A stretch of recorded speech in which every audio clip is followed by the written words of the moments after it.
Ukraine যুদ্ধকে কেন্দ্র করে পশ্চিমারা যখন রাশিয়াকে প্রায় একঘরে করে দিয়েছিল, তখন ভ্লাদিমির পুতিনের পাশে সমস্ত শক্তি নিয়ে দাঁড়ায় আয়াতুল্লাহ খামেনির দেশটি। পাঠায় যুদ্ধের মোড় ঘুরিয়ে দেয়া অঢেল অস্ত্র। বন্ধুত্বের সেই কথা ভুলে যাননি রুশ প্রেসিডেন্ট পুতিন। আর তাই ইরান যুক্তরাষ্ট্র সম্ভাব্য সংঘাতের ব্যাপারে ট্রাম্প প্রশাসনকে হুঁশিয়ারি দিয়েছে মস্কো। জানিয়েছে, আয়াতুল্লাহ খামেনির দেশটির সাথে সংঘাতের পরিণতি হবে ভয়াবহ। ইরানের বিরুদ্ধে সামরিক আগ্রাসন অগ্রহণযোগ্য বলেও জানিয়ে দিয়েছে পুতিনের প্রশাসন। ইরানে যদি সত্যি কোনো আগ্রাসন চালায় আমেরিকা, তবে রাশিয়া দ্ব্যর্থহীনভাবেই পাশে থাকবে, এমনটাই মনে করছেন বিশ্লেষকরা। ট্রাম্পের জয়ের পর থেকেই যুক্তরাষ্ট্রের সাথে ইরানের সরাসরি সংঘাতের শঙ্কা দেখা দেয়। এর মধ্যেই পরমাণু ইস্যু নিয়ে এখন দুই দেশ মুখোমুখি দাঁড়িয়ে। পরমাণু শক্তি ত্যাগ করতে ইরানকে চুক্তিতে আসতে বোমা হামলার মতো সামরিক আগ্রাসনের হুমকি দিচ্ছেন মার্কিন প্রেসিডেন্ট ট্রাম্প। তবে পরাশক্তি ইরান সেসব উড়িয়ে দিয়ে শুরু করেছে যুদ্ধের প্রস্তুতি। আর এমন পরিস্থিতিতে দুই দেশের সংঘাত এখন অনেকটাই অনিবার্য।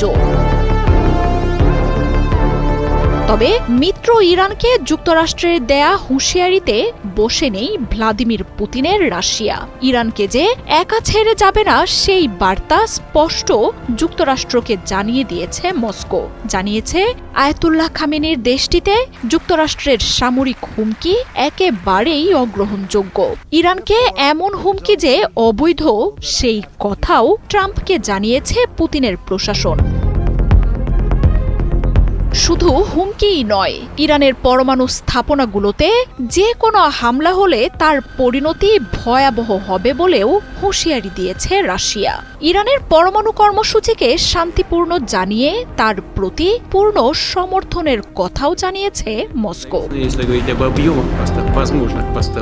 গেল জানুয়ারিতে ট্রাম্প ক্ষমতা নেয়ার আগেই কৌশলগত এক অংশীদারিত্ব চুক্তি করেন পুতিন পেজেশকিয়ান। সেখানে দুই দেশ নিজেদের বন্ধুত্বকে অসীম উচ্চতায় নিয়ে যাওয়ার বার্তা দেন। প্রতিরক্ষা সংক্রান্ত সব চুক্তি প্রকাশ না করলেও এক দেশে হামলা হলে আগ্রাসনকারীকে কোনো ধরনের সহায়তা না দেওয়ার শর্তও রয়েছে সেই চুক্তিতে। এছাড়াও ইরানের পরমাণু কর্মসূচির বড় সহায়তাও আসে পুতিনের দেশটি থেকে। ইউক্রেন যুদ্ধের প্রায় ৩ বছর যুক্তরাষ্ট্রের চক্রান্তে একঘরে হয়েছিল রাশিয়া। সব বাধা উপেক্ষা করে সেই সময়টাতে রাশিয়াকে অস্ত্র বাণিজ্যে সমর্থন অব্যাহত রেখেছে আয়াতুল্লাহ খামেনির দেশটি। সেই বন্ধুত্ব যে কোনো হুমকিতেই ভাঙবে না, সেই বার্তা দিতে যুক্তরাষ্ট্রের হুমকির মুখেই ইরানের সাথে দানবীয় এক নৌমহড়া চালিয়েছে চীন রাশিয়া। নিজেদের ইচ্ছা ইরানের উপর চাপিয়ে না দিতেও ট্রাম্পকে সতর্ক করেছে দেশগুলো।